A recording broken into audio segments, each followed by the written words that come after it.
29-year-old Cathleen Krauseneck lived in Brighton, New York in 1982 with her husband James and 3-year-old daughter.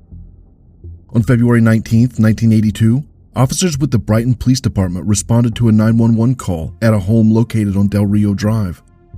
The call was made by Krauseneck's neighbor. James arrived at the man's house with a look of terror on his face, claiming someone took Kathy's life. Upon entering their home, police located Kathy's lifeless body in the bed she shared with her husband. An axe was embedded in her head. It appeared as if her life was taken while she was sleeping. James told investigators that he left Kathy and their daughter at 6:30 a.m. and drove to Eastman Kodak, where he worked as an economist. He said when he came home after work, he found Kathy's body in their bed and the home in disarray. He then went over to the neighbor and asked him to call 911. Investigators took a close look at the axe that was used to commit the crime. The handle had been wiped clean of fingerprints. Despite some investigators believing James Krauseneck was responsible, nothing concrete tied him to the crime, and the case went unsolved for years. At one point, Ed Larrabee confessed, while in prison, to taking Kathy's life. Detectives deemed Larrabee a serial confessor. His claims did not match any of the evidence, and he was ultimately ruled out as a suspect. The case was reopened in 2015, after officials with the Monroe County District Attorney's Office reviewed the case with the Brighton Police Department and the FBI. The county crime lab and renowned medical examiner Dr. Michael Bodden also assisted in the investigation. Then, in November 2019, James Krauseneck was arrested by officers with the Brighton Police Department and charged with taking Kathy's life. He entered a plea of not guilty and was released after posting a $100,000 bail. Brighton Police Chief David Cathaldi said that after thousands of hours of investigation, detectives found no evidence that anybody else was in the home other than James and the couple's daughter. No other physical evidence at the scene, including DNA, points to anyone except James Krauseneck Jr., Cathaldi said in announcing James's arrest. What we did not find was any evidence that points to anyone else that was in that home. There's no boogeyman out there. There was no outside party in the house during the commission of that crime, he added. State Supreme Court Justice Charles Schiano Jr. announced that the trial will start on August 29, 2022. James Krauseneck's defense attorney highlighted that the case against his client was a circumstantial one. Prosecutors argued that Krauseneck should be found guilty because no other person could have committed the crime. Dr. Bodden said that it was his opinion that Kathy's life was taken between 9 p.m. the previous evening and 4 a.m., hours before Krauseneck left for work. Attorneys also focused on the theory that Krauseneck decided to end Kathy's life after she discovered he had lied about his background. He began working at Eastman Kodak on the pretense that he held a PhD, though investigators later learned he hadn't earned his doctorate. Prosecutors also said that the crime scene was staged to look like a burglary and that the items of evidence, including the axe handle, had been wiped clean of fingerprints. On September 26, 2022, 70-year-old James Krauseneck was found guilty of taking his wife's life. Krauseneck is scheduled to appear before New York State Supreme Court Justice Charles Schiano on November 7, 2022 for sentencing. Assistant District Attorney Patrick Gallagher said, "I am proud to be part of the team who found justice for Cathleen Krauseneck 40 years after James Krauseneck took an axe from his garage and used it to strike her in the head while she was asleep.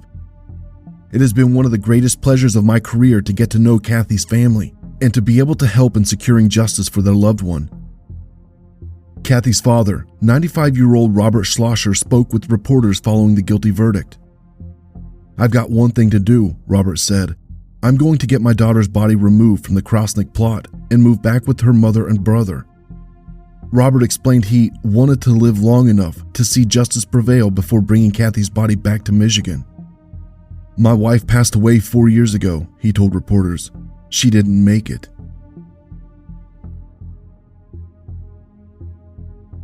On October 6, 1988, a woman's body was found in the Neches River in Port Arthur, Texas. She was quickly identified as 36-year-old Patricia Ann Howell Jacobs. Patricia was last seen the previous evening at the Silver Spur nightclub in Silsbee, Texas. A month after being found, her driver's license and other personal items were located under a bridge near Kuntz, Texas. Investigators identified Daniel Andrew McGinnis as a suspect after 2 incidents involving women, but did not have enough evidence to charge him in Patricia's case. Then, in 2018, Patricia's family reached out to the Texas Rangers Unsolved Crimes Investigation Program. This program was created in 2001 by the Texas legislature to provide Texas law enforcement agencies with a process for investigating unsolved cold cases, or what appear to be serial or linked criminal transactions. The Rangers believe further investigation was needed and officially reopened the case in October of 2018.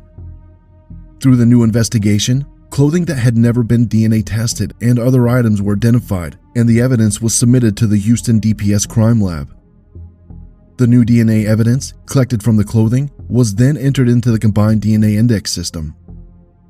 Recently, investigators learned that a match was made. DNA found on the clothing belonged to Daniel Andrew McGinnis.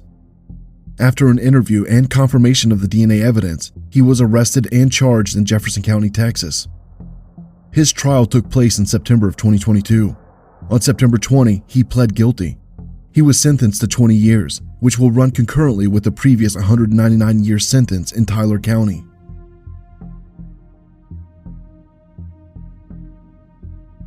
At around 11:10 a.m. March 29, 1983, a man playing with his dog found a woman's body in the San Lorenzo River in Santa Cruz County, California. She was identified as 33-year-old Joette Marie Smith. Joette had been strangled. Investigators collected numerous items of evidence at the crime scene. Joette was the beloved owner of the Buffalo Gals restaurant in Ben Lomond, California, around 30 miles southwest of San Jose. She was last seen sometime before midnight on March 27, 1983, around 36 hours before her body was discovered. Witnesses told investigators that on the night of her disappearance, Joette had first enjoyed a quiet night of eating popcorn and watching the TV series The Thornbirds with her roommate, Rachel Devereaux. Joette and Rachel shared a studio apartment just across the street from Joette's restaurant. Rachel said that she and Joette stayed up for the 11 o'clock news, after which Joette made some phone calls and Rachel retired for the evening. When Rachel woke up around 3 a.m., Joette was not there, which wasn't atypical for her. It wasn't unusual for her to go out. She would often go over to the restaurant, Rachel said in a 1983 interview. According to witnesses, Joette walked to one nearby bar, found that it was already closed, and walked to another, Henfling's Bar, which was also closing. There, she purchased a pack of cigarettes, but refused a ride home from a woman server she knew, telling the woman she would walk home because it was a pleasant evening. She never made it home. For the next several years, detectives interviewed dozens of people and investigated several leads and tips, but no viable suspect was identified. In 1988, there was movement in the case.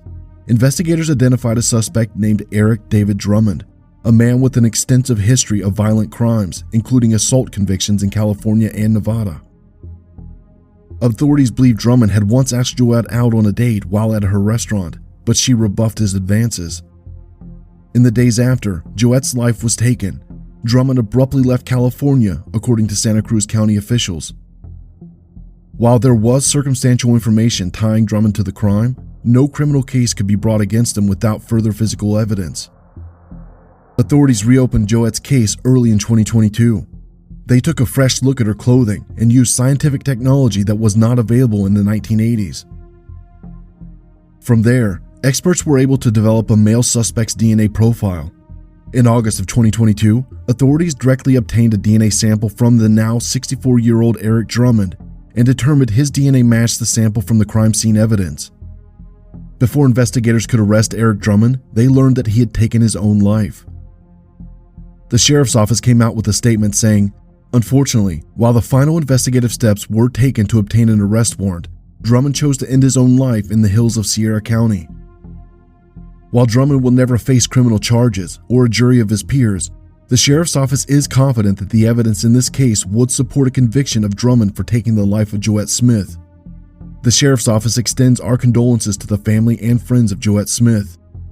We wish to remind the community of Santa Cruz that the sheriff's office will continue to investigate each of our cold cases. Friends describe Joette as a remarkable woman who was hospitable, happy, and full of vigor. Born and raised in a Polish Catholic family in Nebraska, she moved to Santa Cruz about 10 years before she lost her life.